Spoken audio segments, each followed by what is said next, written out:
Good evening. My name is Jared Stone, and I serve as president of Tigers for Israel.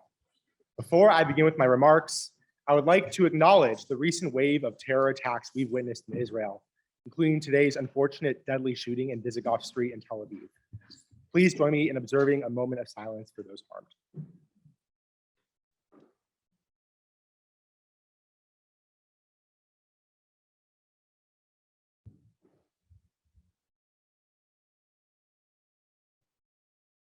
Thank you. Welcome to tonight's event, the case against BDS, and thank you so much for your attendance. I'd like to extend a special thank you to Wake Clio as well for co-sponsoring this very event. I need not convince you that the current moment on campus feels atypical. The normally free, robust, and open discourse upon which Princeton prides itself has become tinged with tension and discomfort.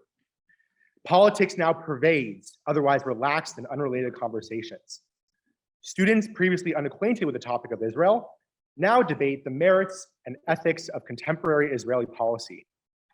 In the eyes of some, the culprit of this intensification, the recently introduced Caterpillar referendum, merely strives to uplift the economic conditions of Palestinians by holding the Israeli government accountable for its actions.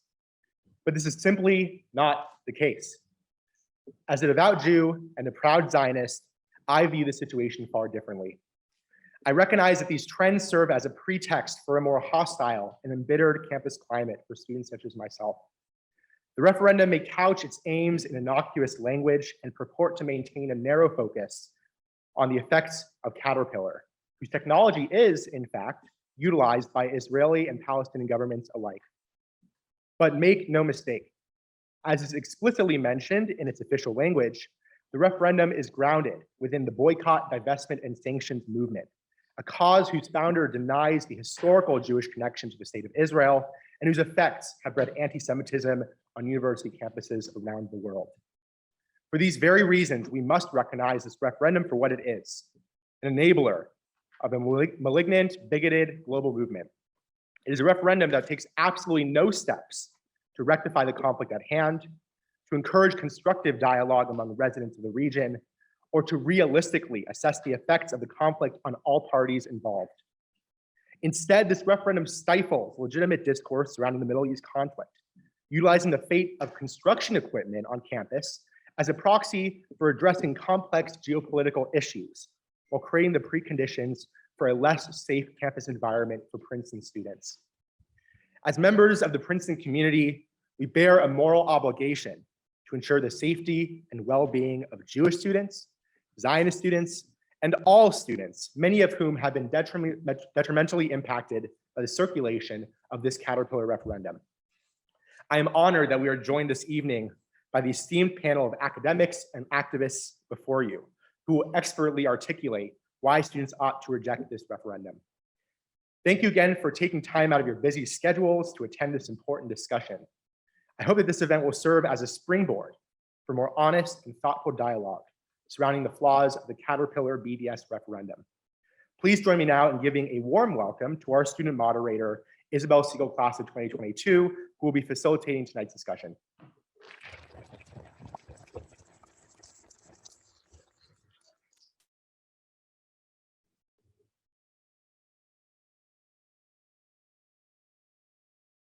Okay, hi everyone. I'll be quick. My name is Isabel. I'm a senior in the School of Public and International Affairs. I served as president of Tigers for Israel 2 terms before Jared, so thank you so much for bringing me back from thesis-ing. So first, I'm going to introduce the panelists, and then we'll just go through a few housekeeping items before the event begins. So first, I'll introduce Bassem Eid. Born in Jordanian-ruled East Jerusalem and raised in a United Nations Refugee Works Agency refugee camp, Bassem Eid is a Palestinian human rights activist and resident of Jericho. He was the founder of the Jerusalem-based Palestinian Human Rights Monitoring Group. He currently works as a political analyst for Israeli TV and radio, focusing his work both on the policy within the Israeli and Palestinian governments. In 2016, Bassem Eid became the chairman of the Center for Near East Policy Research. He has published several books, including The State of Human Rights in Palestine, The Practice of Torture by the Palestinian Authority. Mr. Eid is the recipient of the Gleitzman Foundation's International Activist Award and the Emil Brunswick Memorial Award by the Association for Civil Rights in Israel. Now I'll introduce Ambassador Dan Kurtzer.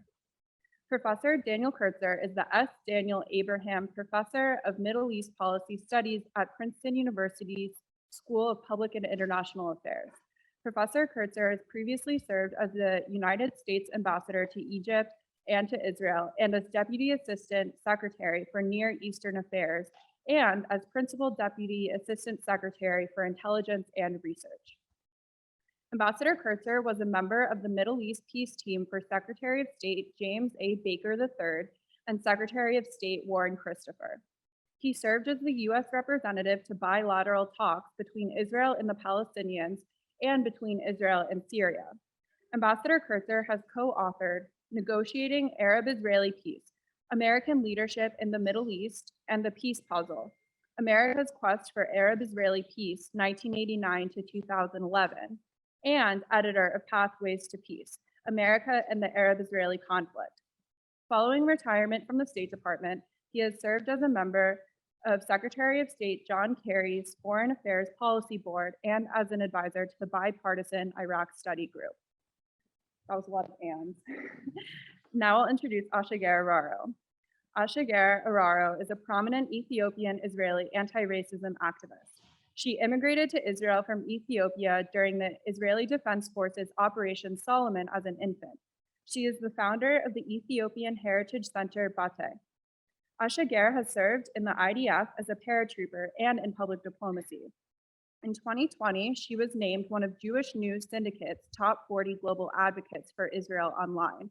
She has an active social media presence with more than 35,000 followers on Instagram. And this is actually the second time that we've hosted Ashager. She came to speak with us virtually in summer of 2020, so it's great to finally meet you in person.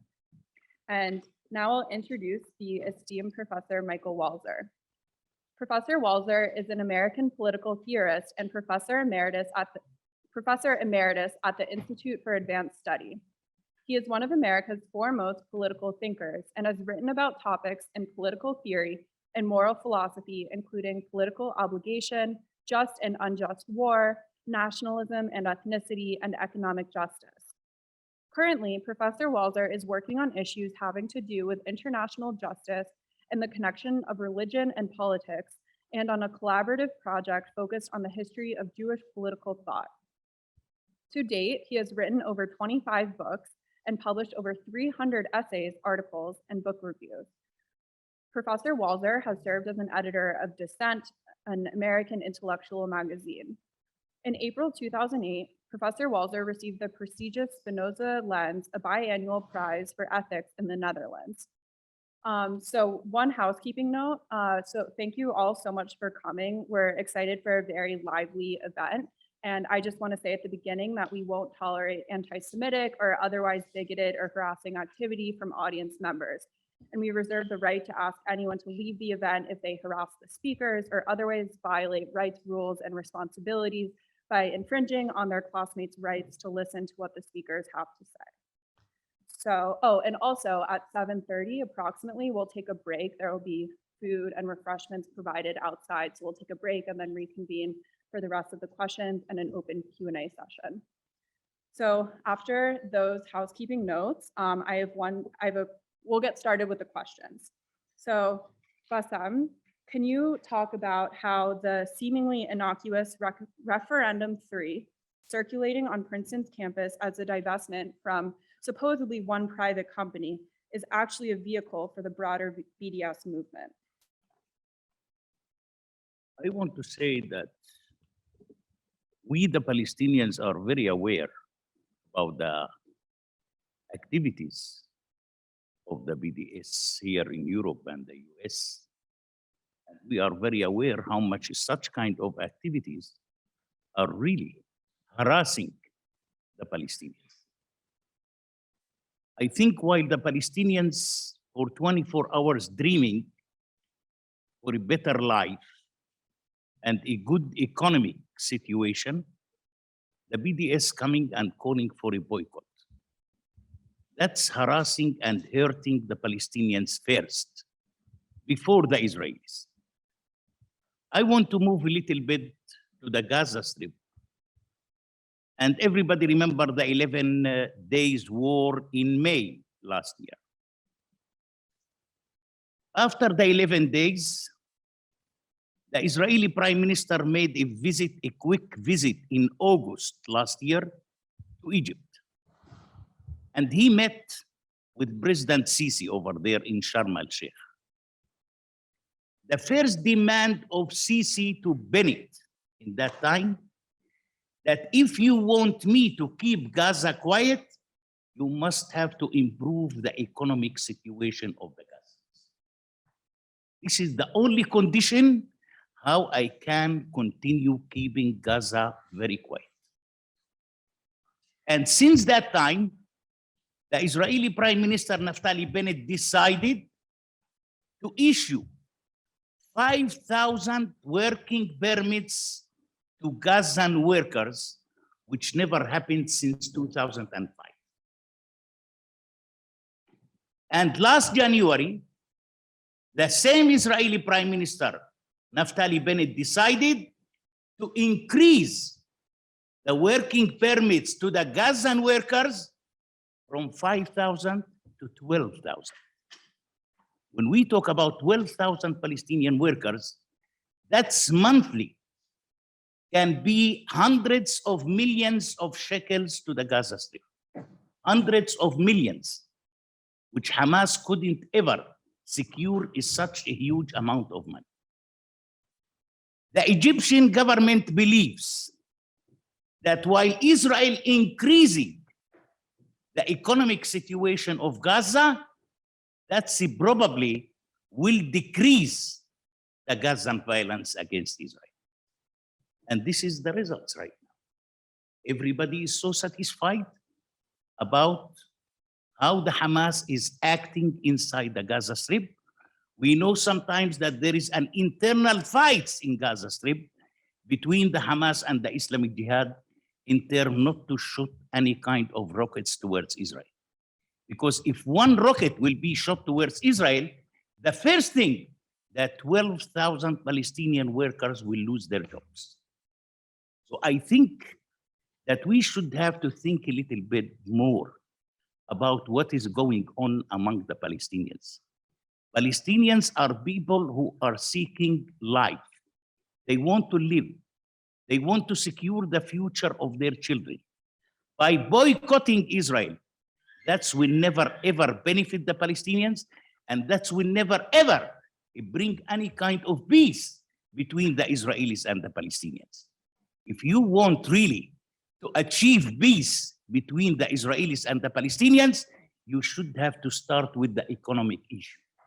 I am a person who believes that with the good economic prosperity, that's probably will pave the way towards a future peace between the Israelis and the Palestinians.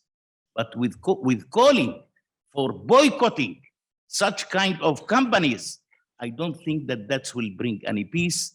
I don't think that that will bring the Palestinians and the Israelis together to talk about peace, and that will make our life as a Palestinians so miserable. So please, just sit away and let us, the Palestinians and the Israelis, talking about the conflict. Nobody around the world has the authority to impose any kind of solution on the Israelis and the Palestinians. We are aware about the conflict, and we know exactly how to solve it and when to solve it. Thank you. Thank you. So I think we'll do one more question, and then it's already 7:30. I think people arrived on Jewish Standard Time. So we're just going to take a quick break after this question for food, 5 minutes, and then we'll circle back for the rest of the question. So this is for Ambassador Kurtzer. Can you talk about, the students on both sides of this referendum question are concerned about the ongoing conflict between Israel and the Palestinians. Why hasn't the Israeli-Palestinian conflict been resolved is it in fact resolvable? And what role do you think BDS plays in a potential resolution? Thank you, Isabel, and thank you all for coming tonight. As some of you know who have been in my classes, conflicts, particularly protracted conflicts, are protracted for a reason. Both sides in a conflict have very strong views, they have their own narratives, they pursue their own strategies, very often conflicting with each other in a way that puts off the possibility of achieving peace. A classic situation exists between Israelis and Palestinians. There are two conflicting narratives.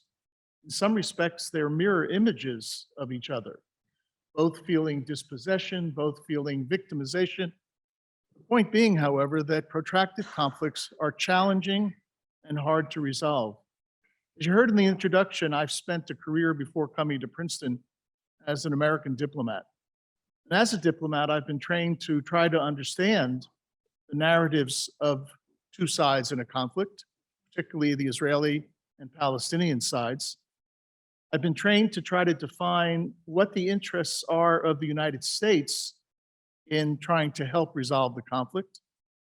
I've been trained in trying to articulate an outcome which would suit and benefit the parties themselves as well as the United States. And I've been trained to develop the strategy and tactics and tools that the United States can use to help Israelis and Palestinians arrive at an equitable outcome. And having spent the better part of, sorry to say, 45 years trying to deal with this conflict, the bottom line is that it is eminently resolvable. This is not an unresolvable conflict. And it's not even the most complex conflict in the Middle East. Look at Yemen. Look at Syria, look at Libya. So there are elements already in play based on negotiations that the two sides have held over the years, including some negotiations that were stimulated through American diplomatic action that have narrowed some of the substantive gaps and at least provided some hope that a negotiated solution can emerge.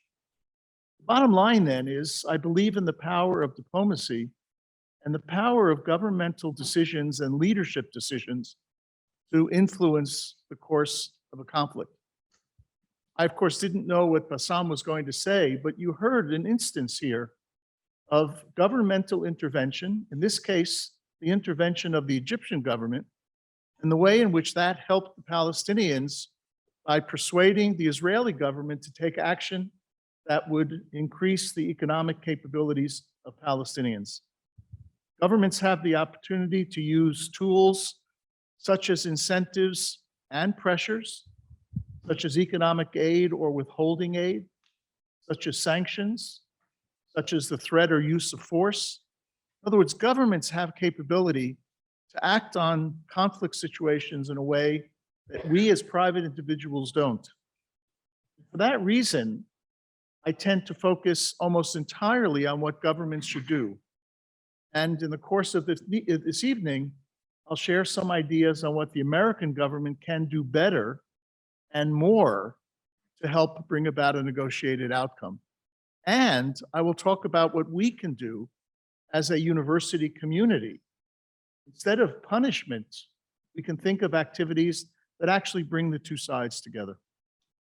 Great, well, thank you so much. So I think food should be set up outside so we can break for 5 minutes. Okay, so now we'll continue with Ashager. Ashager, can you tell us more about your journey from Ethiopia to Israel and the founding and work of your organization, Bate? Hey. So I was born in Ethiopia. Actually, Ashager, it's in Amharic. Amharic is the official language of the Ethiopian people, and a direct translation means going forward. Why did my parents decided to call me that? Is because I was born in my family journey to Israel in Operation Solomon in '91, while my dad, my mom, and my little brother were in the desert. My mom was 9 months pregnant at that time, and her water broke, and they're like in the middle of the desert without any medical assistance, without any drugs, without like proper bed, nothing. Like imagine for yourself for a second, just being in that situation. My mom delivered me. And my dad was sure that we're not going to make it. Neither my mom or I are going to make that alive. And I was okay. And I come from a religious family. And my family saw my birth as this sign from God saying that everything is going to be okay. And so going forward from something bad that I experienced, which is the othering they experienced in Ethiopia, the anti-Semitism they experienced in Ethiopia, to something good that's supposed to be Jerusalem. So that is a little bit about my journey, my family, and my center, Bete Center, which is a fabulous place, not biased in any way. Like, check that out. Like, it's amazing. Bete means my house in Amharic. My family and I wanted to create a space for the history and heritage of Ethiopian Jewry. We grew up in a very proud Ethiopian Israeli household. We're proud of our heritage, our history, our traditions. But when we walk outside to the street of Israel, we understood that most people don't know anything about our tradition. The smart one will talk about Operation Moses. The genius will talk about Operation Solomon, which is what two COVID operations that Israel airlifted and saved Ethiopian Jews and brought them to safety to Israel. And but that said, like 2,000 of history string down for like 2 operations. And we wanted to change that. We wanted to give people a deeper understanding of our culture, our tradition, our history. And of course, when I went out of Israel, there's something even weirder happened, that people didn't realize there is Ethiopian Jews, that like this idea of Black Jews, Jews of color wasn't existent in people in a perspective. So it was important for us to create a space where we tell our own story, reclaim our history, reclaim our narrative, being able to tell our story in proud and passion and influence other people to understand the complexity of our identities, and being able to share our culture in a fun and exciting way, in talking about deep conversation, but at the same time, eat Ethiopian food, listen to Ethiopian music, dancing, all this, and all this in order to say, in the end of the day, we believe in stories. I believe in stories. I believe the stories matter and stories can make a difference. And through telling personal stories, I believe, and I saw it like in the time that the center is working, we're able to change people's minds and connect people to our culture and history. And so this is a little bit about the amazing place that called Bete. Again, not biased. I hope to go very soon. Well, thank you so much. Professor Walzer, can you tell us about how your influential scholarship, especially just war theory, has impacted your views on the Israeli-Palestinian conflict and shaped your opposition to the BDS movement? Yes, well, Ambassador Kurtzer has told you that he spent 40 years at the government level, and I have spent 50 years at the movement level. And it was in 1967, a famous year, that I first began working in defense of Israel. I was running around the country giving speeches against the Vietnam War. And suddenly I found myself also giving speeches in defense of the Israeli preemptive attack on Egypt. There are just and unjust wars, and those were my first 2. After 67, I started visiting Israel and began meeting regularly with the people in Israel who were opposing the occupation, the post-67 occupation and the settlement movement. Those people became my friends, my comrades, with whom I've now worked for over, well, since 67. Now, it's interesting that those of us who opposed the Vietnam War in 67, we were students and very young professors, and it never occurred to us to call upon our universities to stop using Caterpillar tractors, which no doubt were doing nefarious work in Vietnam. We oppose the war directly, openly, and democratically. And my friends in Israel are opposing the occupation in exactly those ways. They are working to press the government to change its policies on the West Bank.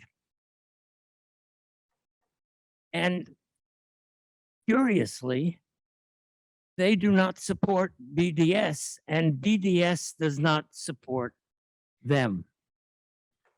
Now, it's very important to understand that non-relationship.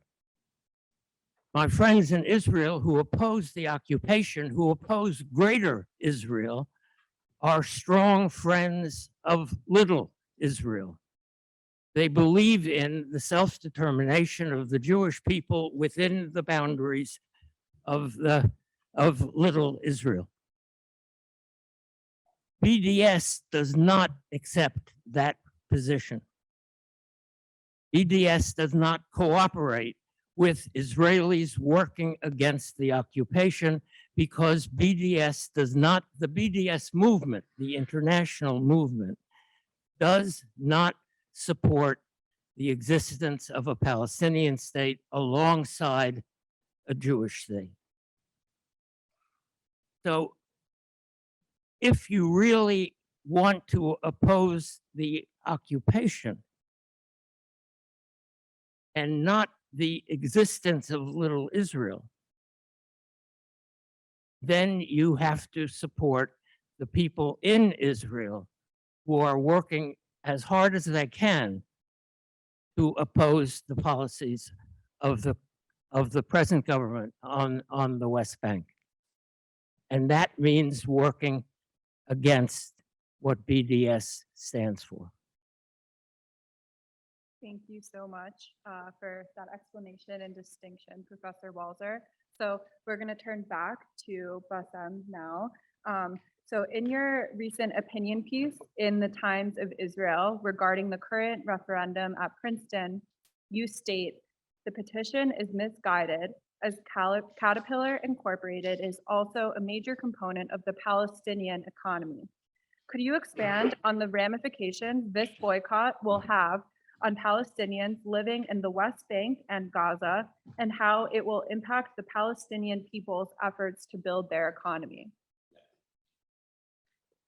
First of all, I want to mention that these days, we have 150,000 Palestinian workers from the West Bank who are entering every early morning to inside Israel to work and to come back. 150,000. Beside that number, we have another 15,000 Palestinian workers from the West Bank entering and working in the settlements in the West Bank. Beside these two numbers, we have around 20,000 Palestinian workers who are smuggling inside Israel every morning, working and coming illegally. Now, when we talk about tractors and bulldozers, you know, the majority of the Palestinian workers are working in the reconstruction in Israel. So we are driving bulldozers and tractors and everything. We are the Palestinians.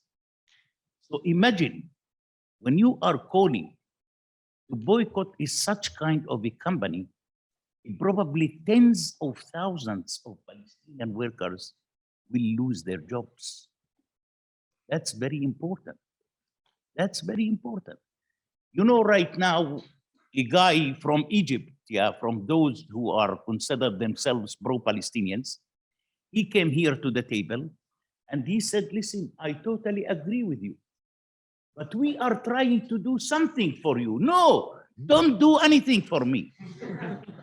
You are hurting me. I am suffering from you. Don't do it. Let me do it. I know exactly what is my problem. You don't know. You are living in New York. You are not in Gaza. So this is what I used to say, that those BDS members are living in their own warm houses in Los Angeles and in New York, and they are doing whatever they want without taking into their consideration the suffer that they are imposing on another people in another country. They have no idea. Friends, I want to tell you that in the Israeli law, any Palestinian worker should have to be covered by the national, by the health insurance, himself and his family. Now, when this worker will lose his job, the first thing that his children losing their health insurance.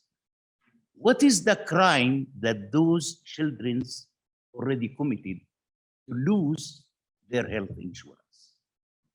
This is very important. This is very important. Now, I used to say that the Israeli-Palestinian conflict is unsolvable conflict. And looks like that the BDS members already find a job forever.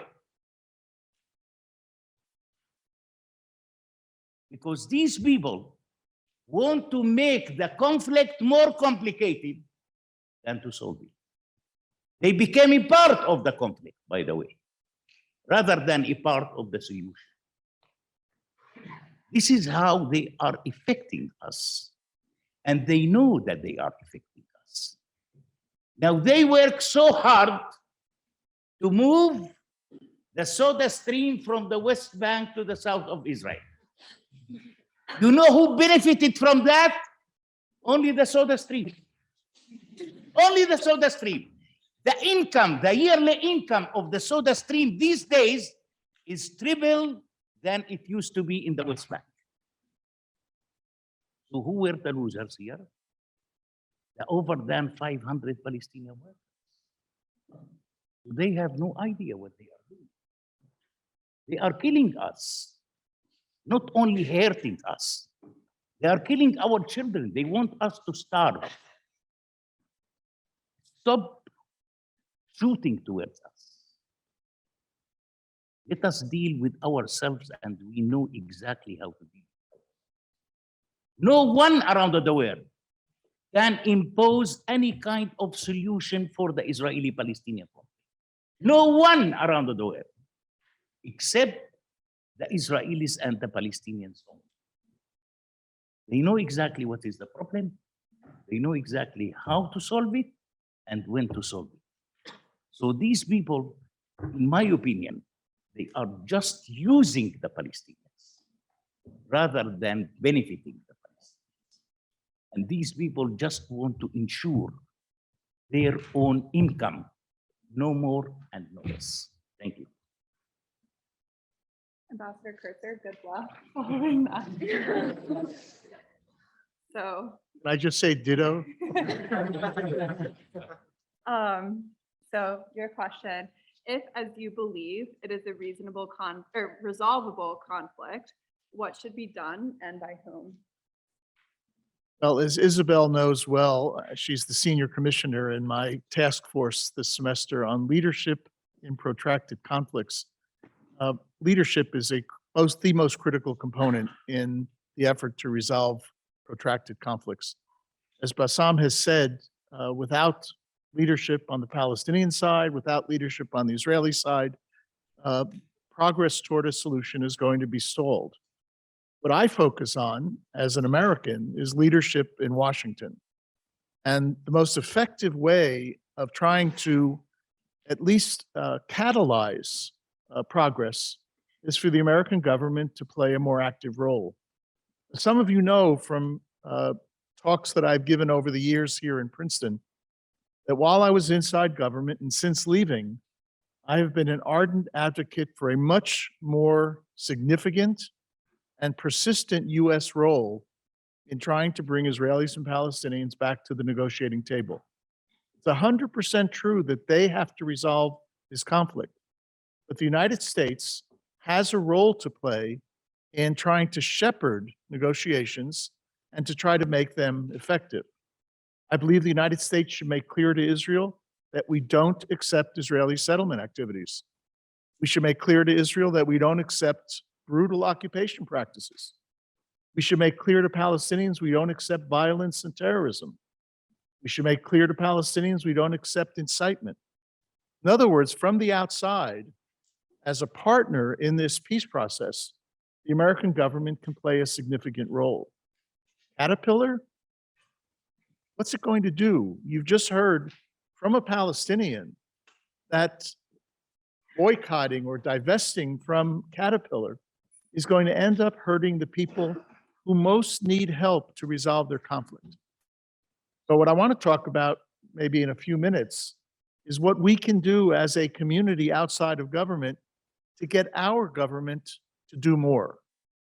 But it's our government that has a role to play, not petitions to boycott or divest from individual corporations. Great, well, thank you so much. Ashager, I'll turn to you.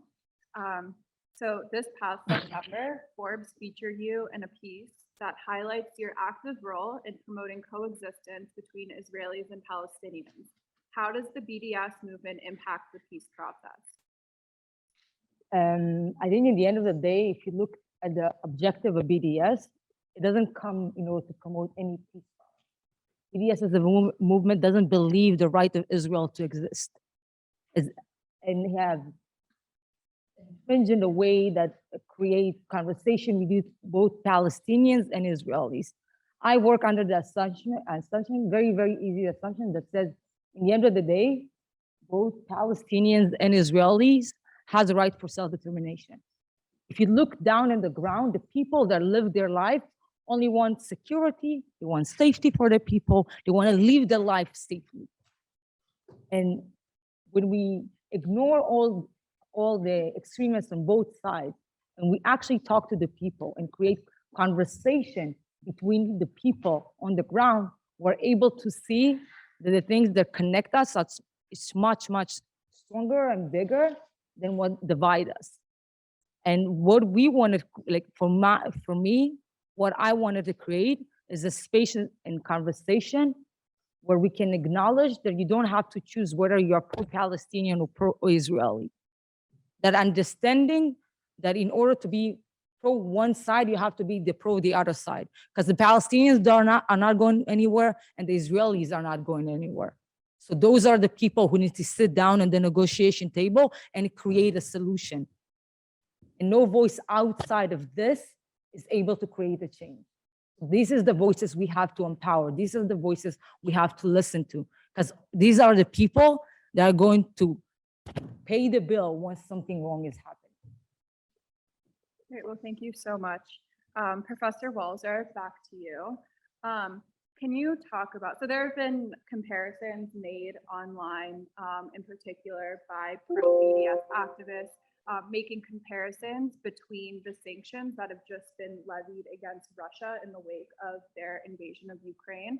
And they draw a false comparison between those sanctions and their own advocacy for the BDS campaign. So can you talk about, again, through the lens of your just war study, or of just war theory and your scholarship, about why that's a false comparison and why actually Israel and Ukraine have more in common than Israel and Russia? Thank you. This is a question that I ask for. I've been writing about Ukraine, and I think it's very important to understand the extraordinary similarities between Israel and the Ukraine. Ukraine is the nation state of the Ukrainian people. It's a new nation state. The Ukrainian people have not, at least in modern times, had a state of their own. This is a late 20th century creation.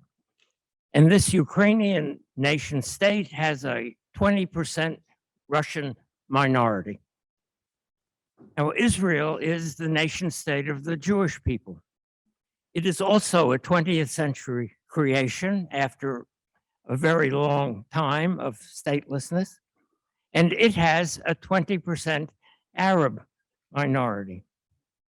These two countries are structurally extraordinarily alike. It's not only that they are the only two countries in the world to have Jewish presidents.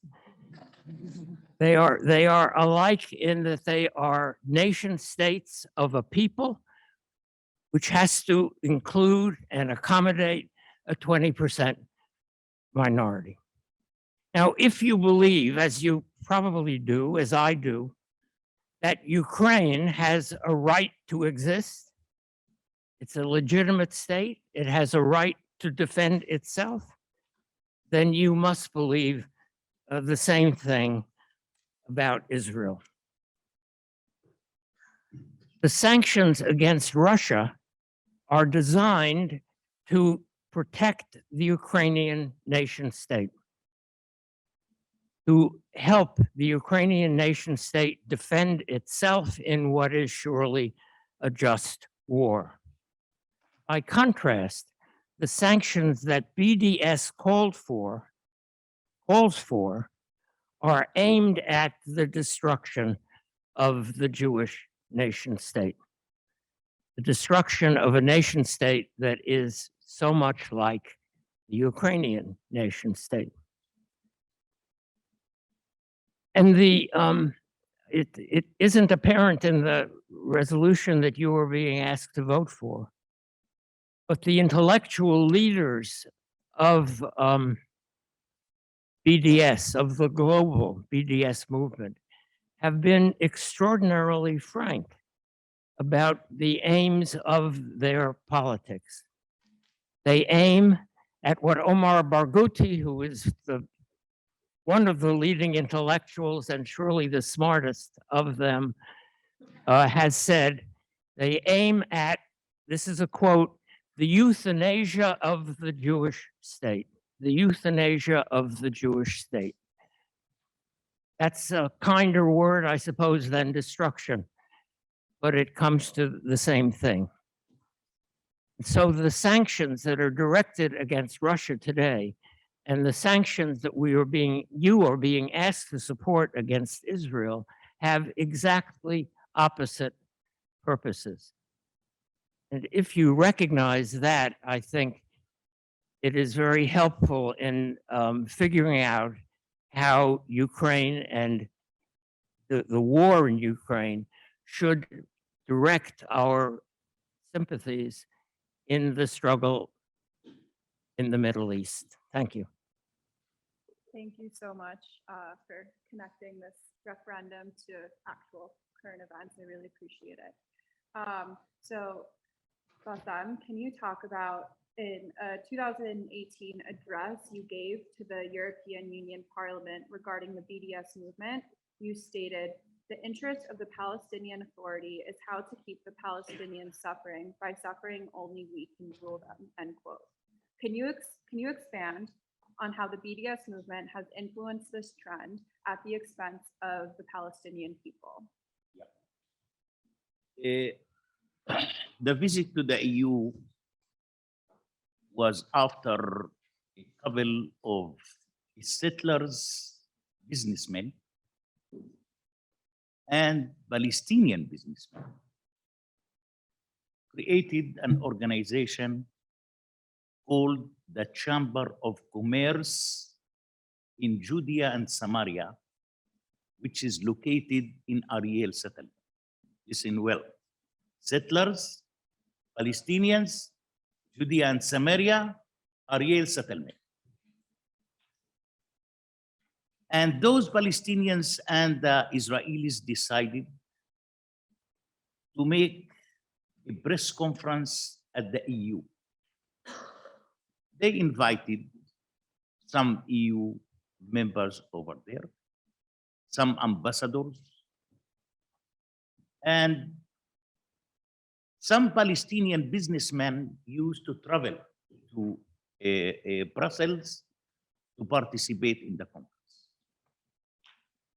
But 48 hours before the flights, the Palestinian security forces contacted those Palestinian businessmen who were supposed to travel and to participate in the conference in the EU. And the Palestinian security forces told those Palestinian businessmen, if you will participate in that conference, your business will be under danger. Then those Palestinian businessmen were scared to travel. And they decided to cancel their participation in that conference.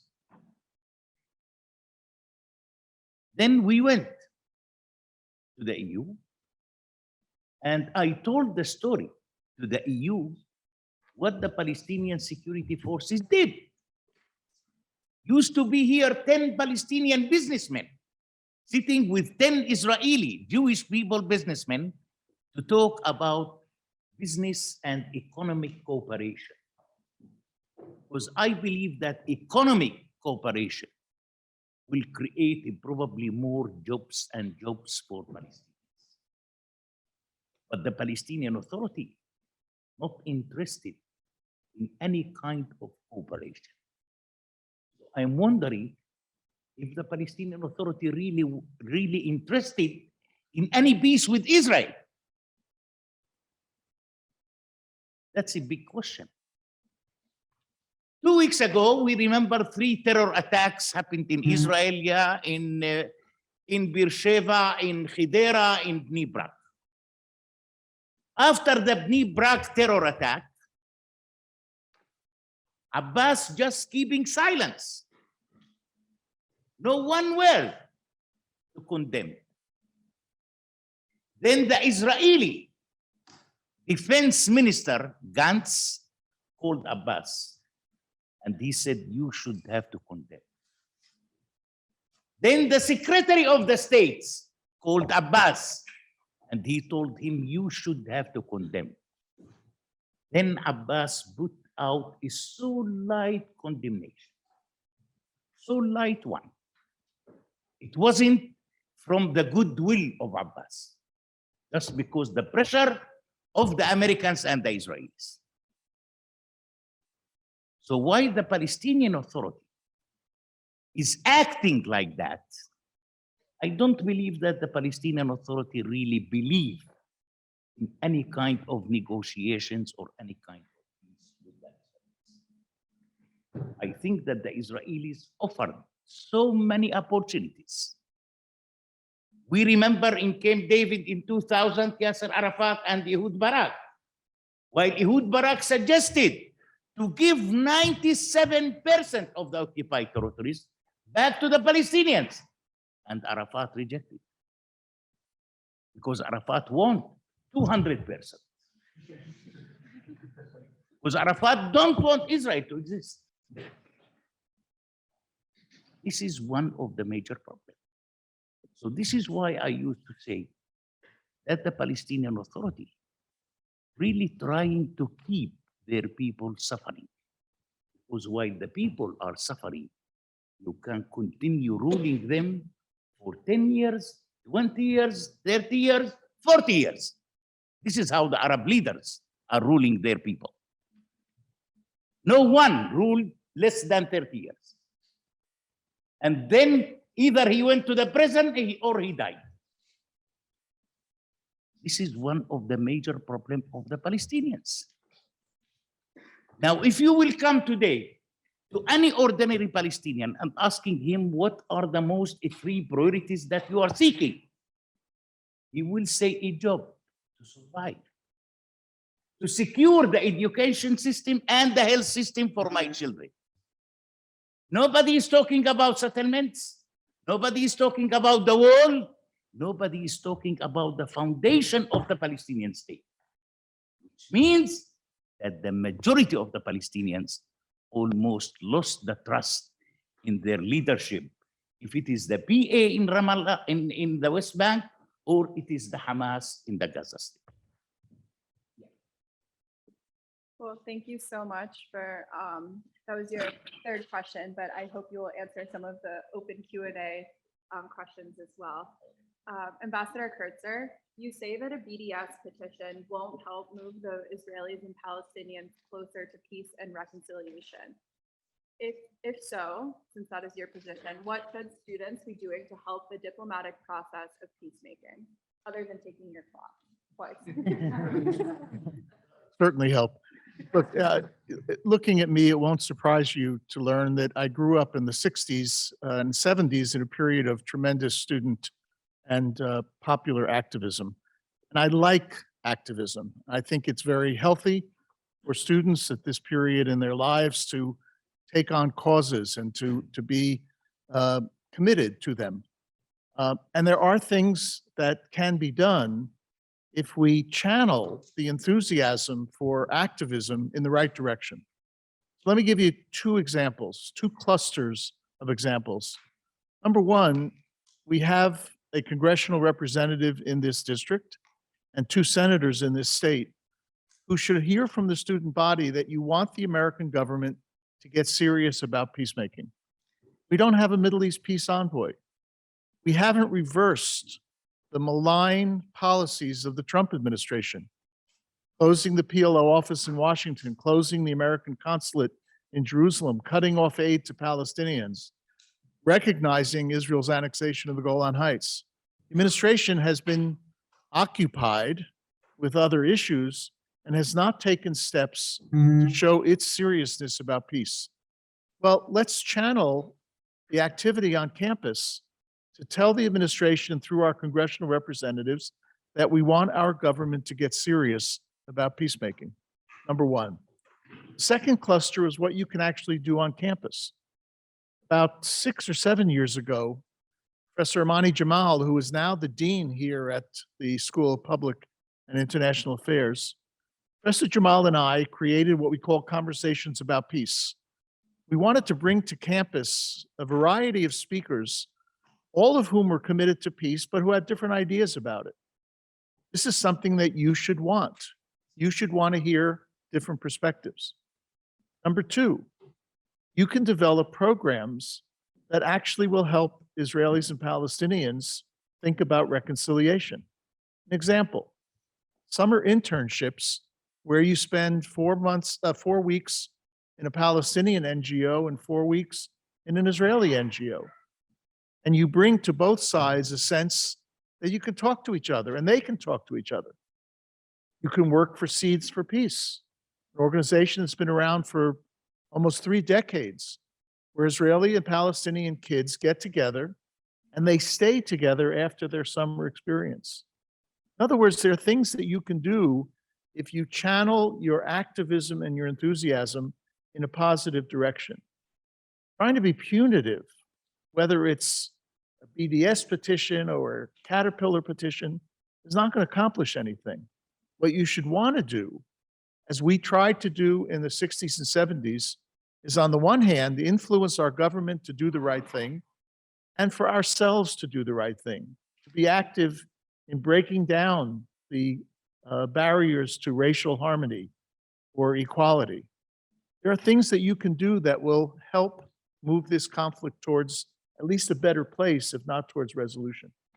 But I would avoid focusing on BDS, and I really hope that you can find some place in the middle where those who support the BDS petition and those who oppose it can find common ground and activities that actually will help Israelis and Palestinians. Well, thank you so much for that explanation. Ashager, much of your activism is rooted in your proud Israeli and Jewish identity. Through your diplomacy, army service, and advocacy, you recognize the global concern felt among Jews over increasing anti-Semitism. Can you elaborate on the connection between BDS and anti-Semitic activity, especially for those who are concerned about human rights in Israel and Palestine, and what Jewish and Zionist students at Princeton can learn from your resilience? So I'm fortunate enough to get to talk with a lot of different audience, especially in the last half a year. I've been in the US for a couple of times, and every time I've been in different campuses. And one thing that keep repeating itself, the same story, is that once there is a BDS proposal on the table in any campus, in that moment forward, it doesn't matter if the resolution will pass, it doesn't pass, Jewish students feel less safe. Every single time, Jewish students feel less safe. And you see the increase of numbers of Jewish students talking about at-vote anti-Semitism attacks against them online, in person, on the schedule, like just the idea of this happening, when this resolution comes to light, people feel this gives them this like this go ahead and a lot of behaviors that otherwise they would never commit day to day.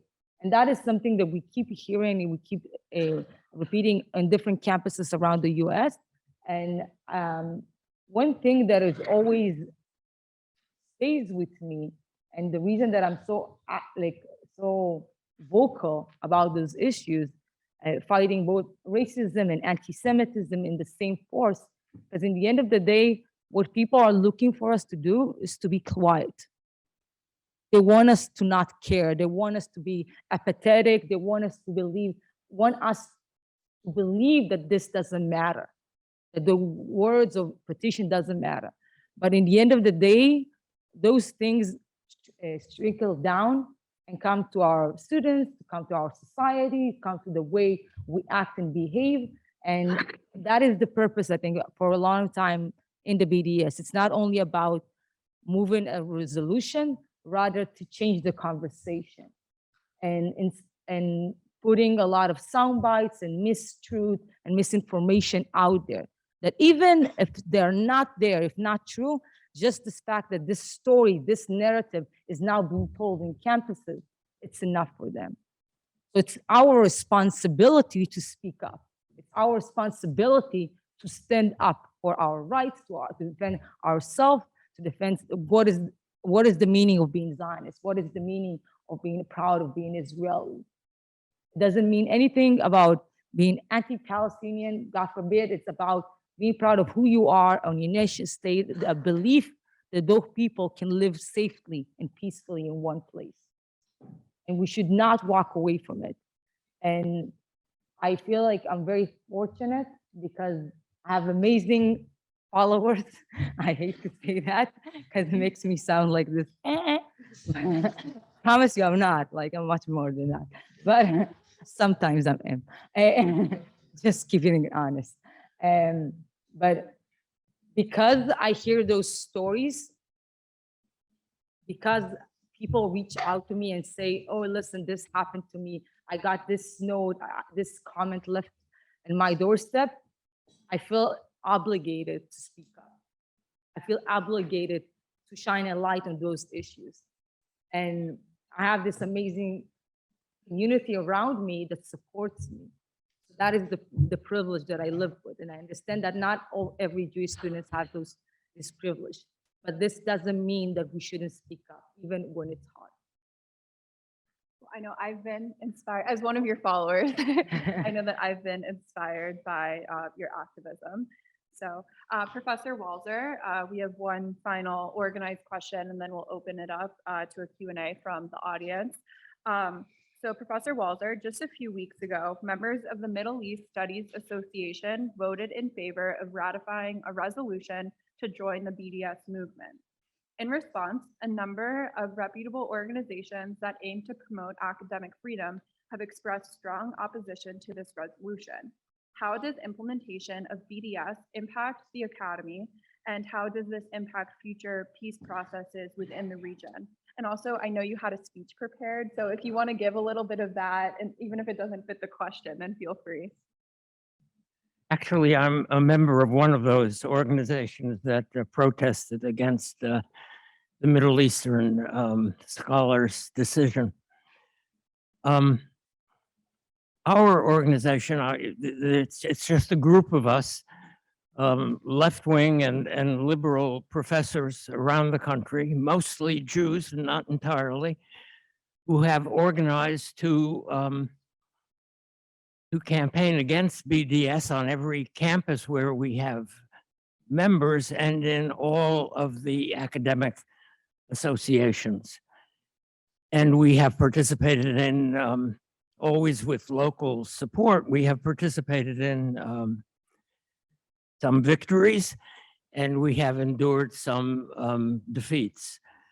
I think the the Middle Eastern Association was never a fertile ground. But we have won some notable victories among the historians, the political scientists, the political theorists, even, I believe, the anthropologists, and on many campuses. And what I have learned in both participating in some of these efforts here in Princeton and in New York, and from constant emails from colleagues at universities all around the country, is that the most important thing in winning is if students stand up. And I want to tell a story. Some years ago, a good many years ago, a group of Princeton Jewish students came to me at the Institute. The Black Students Association had invited Louis Farrakhan to campus.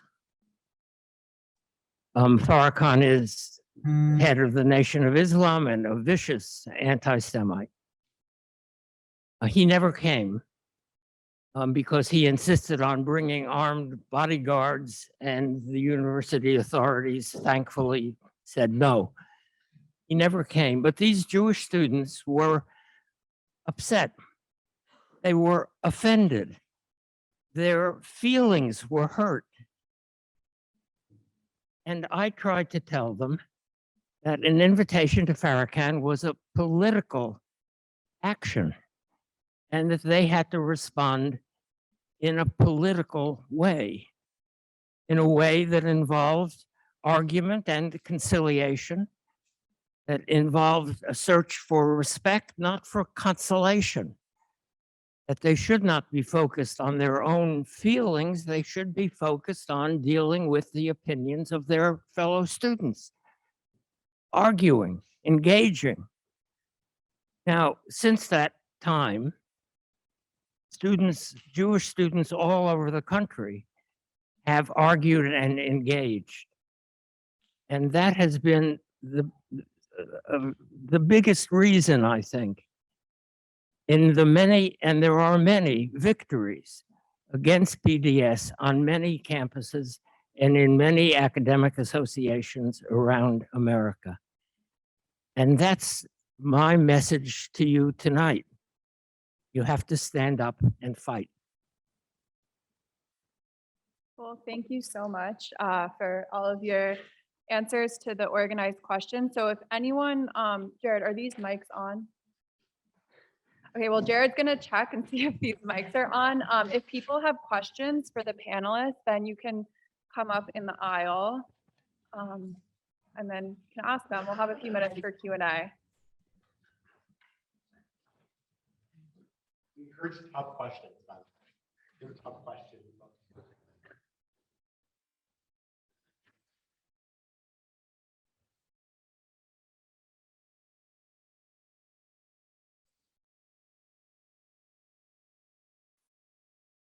I might have a question to you. No, no, go Oh, yeah. ahead. Okay. Please, Two go. questions. No, no, go. Okay. You can have it. I don't even think I need this anyway. It's not that big of a room.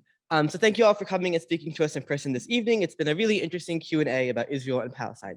I kind of have a two-part question. I hope that's okay. So my first question is, the way I've approached the referendum and thought about it has been a little bit different. And so my first question is, do you think the use of caterpillar machinery to destroy the homes of Palestinians, even with people sleeping inside of them, and to kill civilian protesters is justified and ethical behavior? Yeah, let me start. First of all, these bulldozers are used for demolishing houses all over the world, including the Palestinian Authority, by the way. The Palestinian Authority also demolishing houses of Palestinians, which built, without a building permits. Now, in the meantime, those bulldozers are reconstructing the Gaza Strip. Without them, we couldn't reconstruct the Gaza Strip. So We need them, even if it is for demolition or it is for the reconstruction. Now, the most important issue, by boycotting those, tractors and bulldozers, that will never bring peace between the Israelis and the Palestinians. Please try to find something else, something much more helpful to the Israelis and the Palestinians. Stop, talking about bulldozers. I don't think that the conflict is based on bulldozers here. Yeah, let us be clever a little bit. Let us be humanitarian a little bit, and to think about the future of the children of the both sides. So I don't think that this is something that we should have to talk even about, in my opinion. Do you have the second part of your question? Sure, I guess.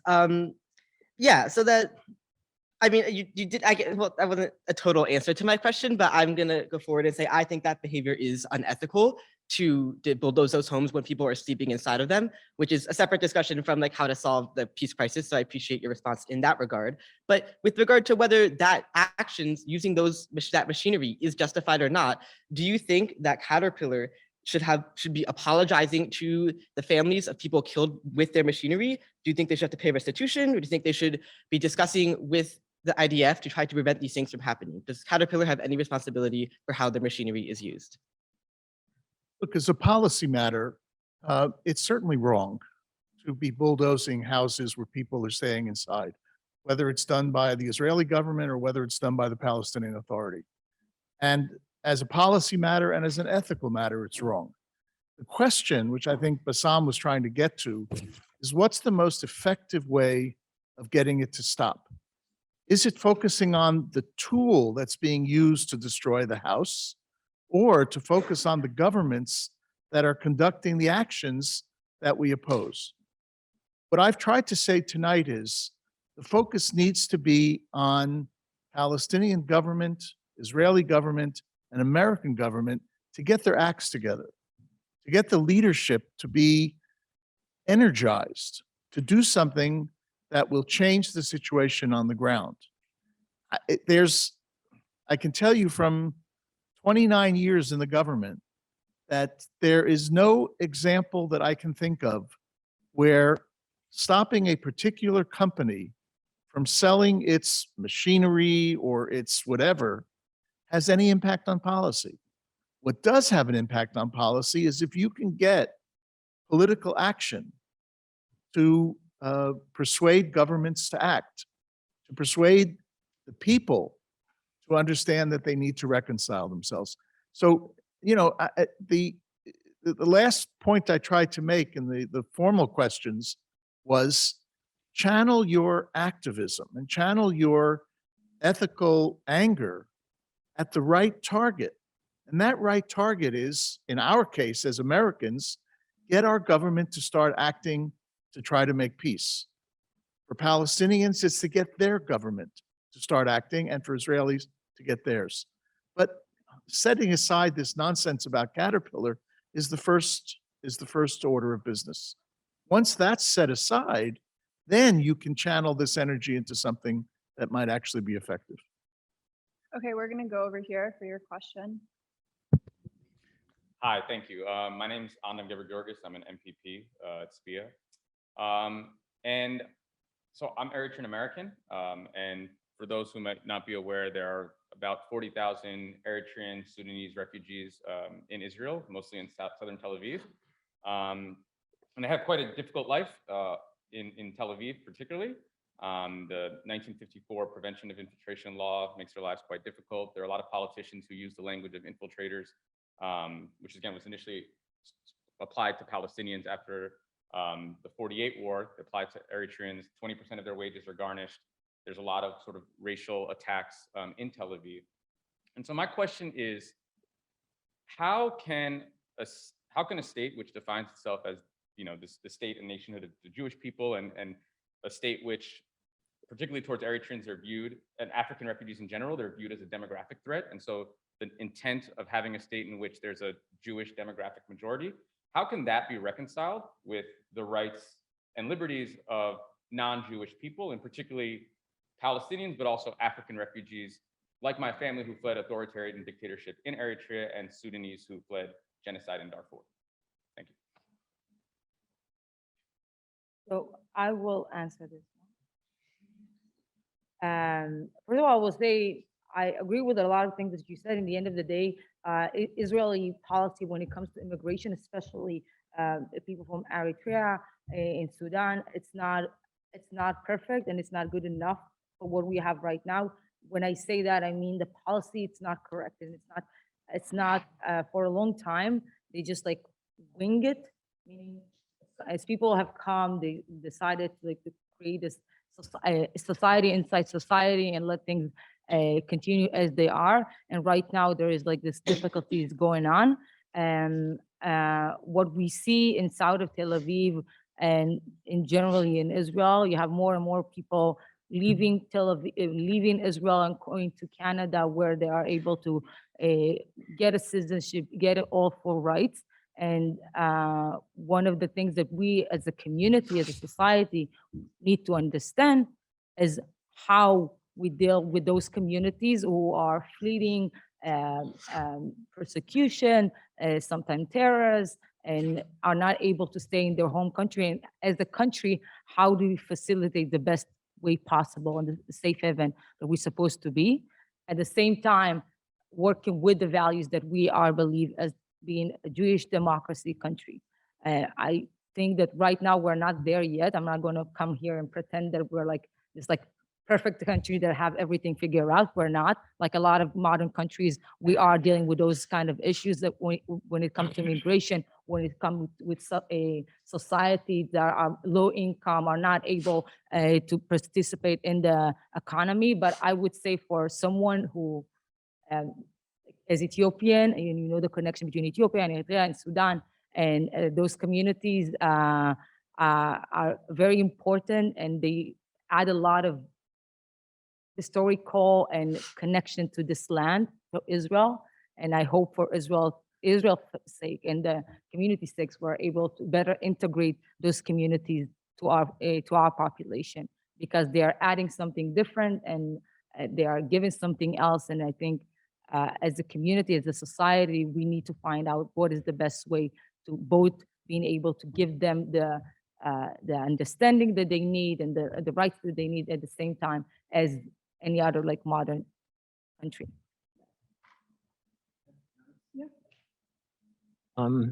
Israel has a terrible immigration policy, and the United States has a terrible immigration policy. And right now, confronted with migrants from the global south, just about every country in Europe has a terrible immigration policy. And as the climate crisis grows, we are going to face more and more challenges to every country's immigration policy. And that is a global issue. We need to think about it. And we need to focus on all the countries that are now failing to admit the people who ought to be permitted to come in. Okay, great. Thank you so much. Does anyone else have a question? You have another question? Yeah, just like a follow-up. So I've Okay. really appreciated the strategy discussions that you've had about like how to best like help resolve this conflict. But I suppose like as a voter, my question is, how do I vote? And looking at the referendum, the decision is, should Princeton be complicit by using the same machinery that has been used to murder Palestinians? And I think, at least my question is then, like, How do many you Palestinians murdered by that machinery? Can you give us some statistics? I am living there and I never heard about it. Can you give us some statistics? I don't know how many exactly have You been can killed, but call there are some someone, articles you know, about it. to Sorry? get some help from him. Sorry? You can call someone to get some statistics. Well, I'll have to You pull up know, the people referendum has talking links, I about believe. killing. I never heard about that. There was an event just last. Except the case of the Rachel Curry. This is the only case that I remember in my life. Yeah. This is one. Yeah.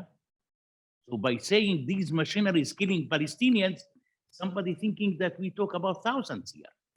I don't think it's thousands, but like How much? How much? Tell me how much. I don't know. There have been That's a some. I don't know, problem. but So you shouldn't have to mention it.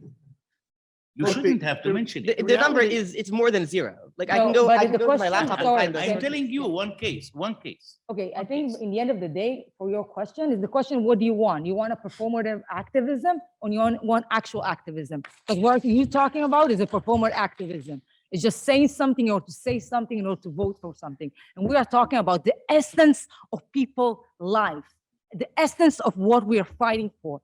And what you are talking about in the scope of this entire conflict and what he's trying to say and what I'm trying to say, because we live there, we're telling you what you're talking about doesn't matter in the form of our day-to-day life. So this is performative activism. And if you want to talk about real activism, it's creating a space for both Israelis and Palestinians to sit together and work together toward peace and not putting each one on the other side and pretending that somehow something is going to solve it. It's not going to happen.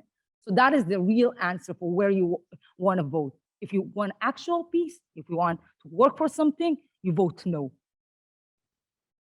Rick?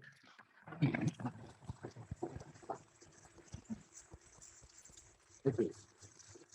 We are closing. Thank you so much Yeah, for we'll have speaking one more. with us.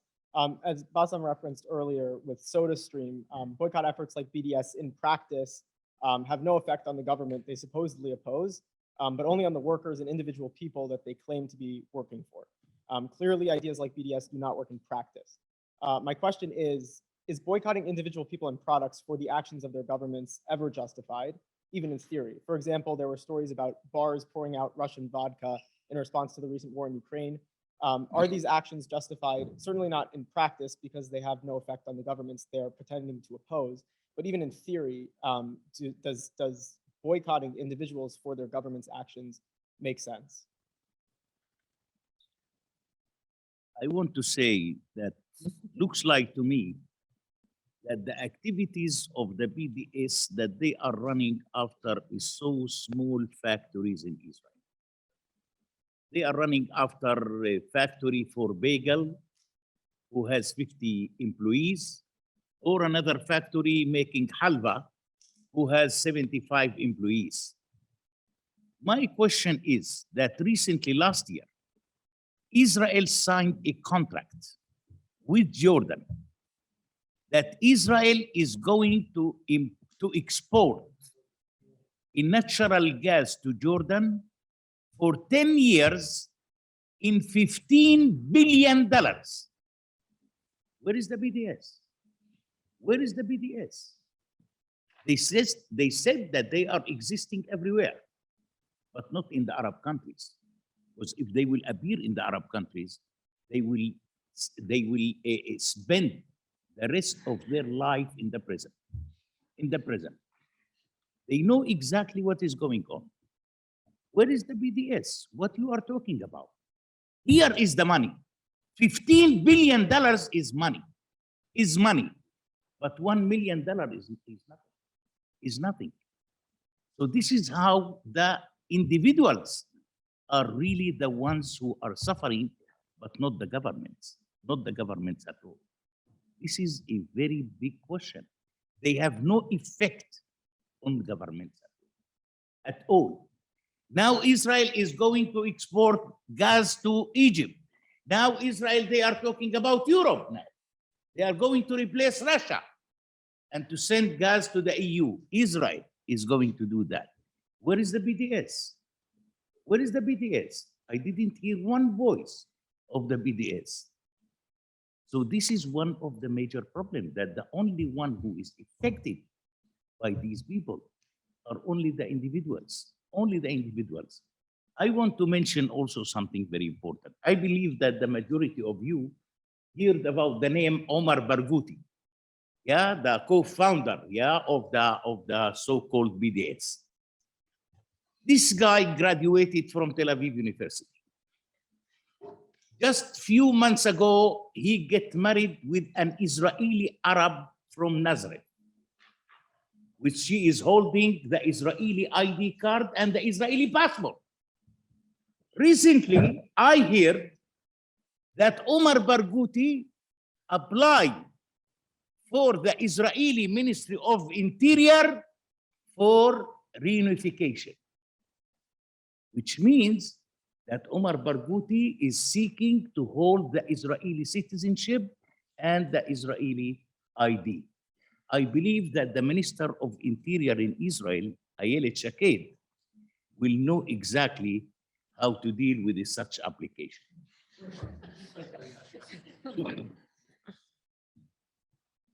Thank you guys so much for speaking. I found it to be very informative and pretty convincing.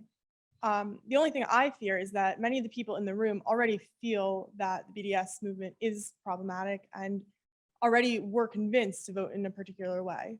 So my question is, what can people who feel strongly against the BDS movement do on Princeton's campus to help inform people who aren't in this room, who aren't necessarily political, who just don't know anything about the conflict?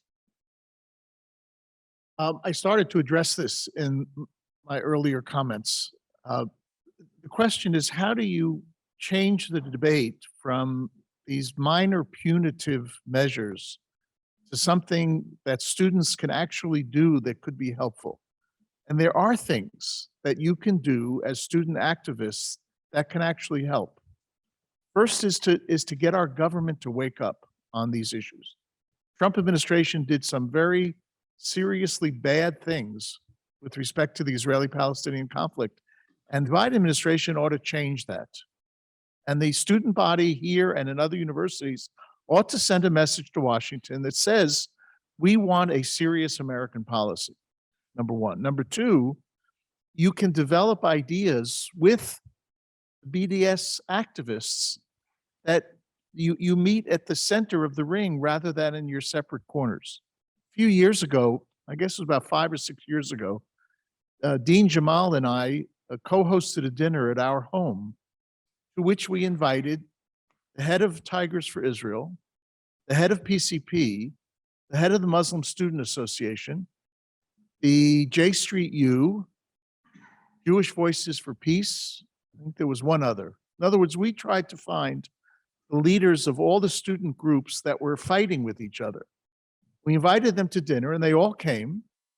And we said, look, you can talk about anything you want, but it would be most helpful to think together about what you can do that would actually help. And we had an incredible discussion for 2 or 3 hours. Now, the problem on college campuses is, well, it's not a problem. I mean, you graduate at some point. And so whatever you start to do a year or 2 or 3 years later, you're gone. And then the question is, how do the next generation of students pick that up? But there's no reason not to start that discussion now. Do a write-in campaign in this referendum. If I don't like a candidate for this congressional district, I have the ability to write in an alternative that you want to see something positive. Translate all of this anger and furor and debate into something positive. That's what you can do. So I guess more specifically, I guess the writing would be a good idea, but those are a lot of what you mentioned are great long-term possible solutions. But now we are crunched for time, and there have been pieces published in various news publications. But other than that, for the average student who might not be a writer, who might just have many friends who just don't know anything about the conflict on either side.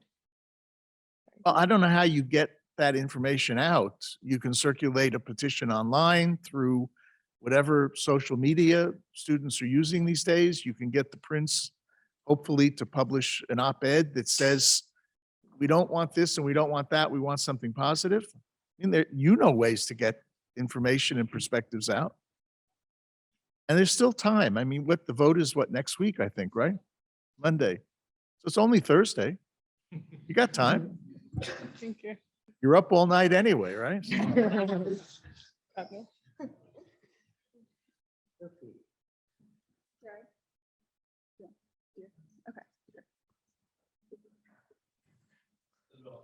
That you just posed an answer to a soft question before about how many Palestinians have been murdered by casual movement. I just want to quote the referendum started with just 30 seconds. I just want to answer your question.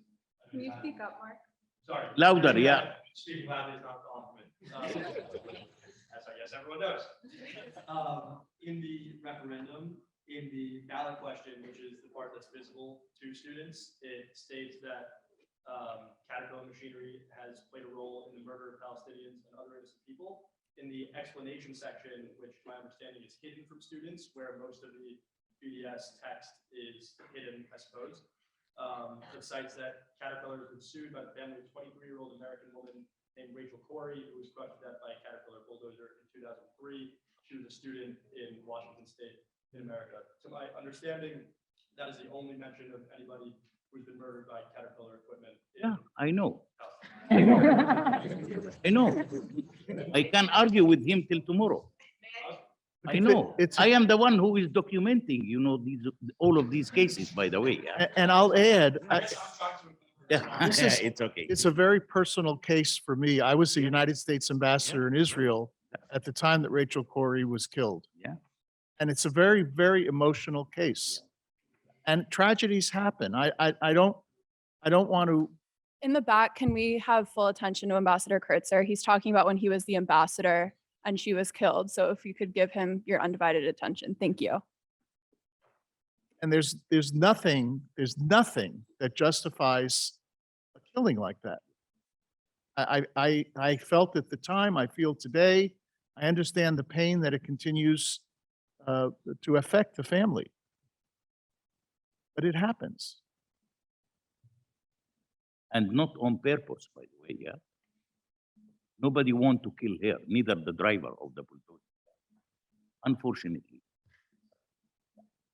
For those here who are not familiar with that situation, I mean, I see the bulldozers and I feel like it's kind of hard to like walk in front of one and get killed. Could you give some context on that situation? Because I know, I forgot what that person's name is, but he was saying that people are like sleeping in their homes and the homes are being destroyed. Could you explain how that person actually, that occurred? Because I feel like a bulldozer's a nosy thing. Yeah, the case has been in court, so I need to be careful about the issue. What happened at the time of Rachel Corey's death is that the Israeli military was clearing an area between the Gaza Strip and Egypt, which had been used by Palestinian Islamic Jihad and Hamas to both hide and to build tunnels to smuggle into Israel. They were clearing that area with this, I don't forget I think it's a D70, I can't remember the name, but it's a huge bulldozer where the driver sits probably 15 to 20 feet high. It's that large a bulldozer. Activists came to protest the Israeli government, Israeli Defense Forces activities. And throughout the day, the activists were kind of running in front of and around the bulldozer. And at one point, Rachel Corey apparently ran in front of the bulldozer at a place where the Israeli driver said he could not see that she was there.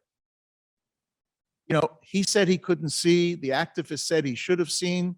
This is the Rashomon case that we've got. It was a tragic situation which had been developing throughout the day as a result of the cat and mouse game that was being played when Israel was trying to clear this area to avoid having it as a hiding place and as a tunnel, a place for building tunnels, and activists were protesting it. And unfortunately, Rachel Corey paid the ultimate price for in that situation. Okay, Jared. Thank you, everybody, for your really thoughtful questions. I encourage you all to continue this dialogue after this event, talk to each other, make sure that you are continuing these important conversations. I'd like to give a huge round of applause to Isabel, our moderator, and all the panelists here. Thank you.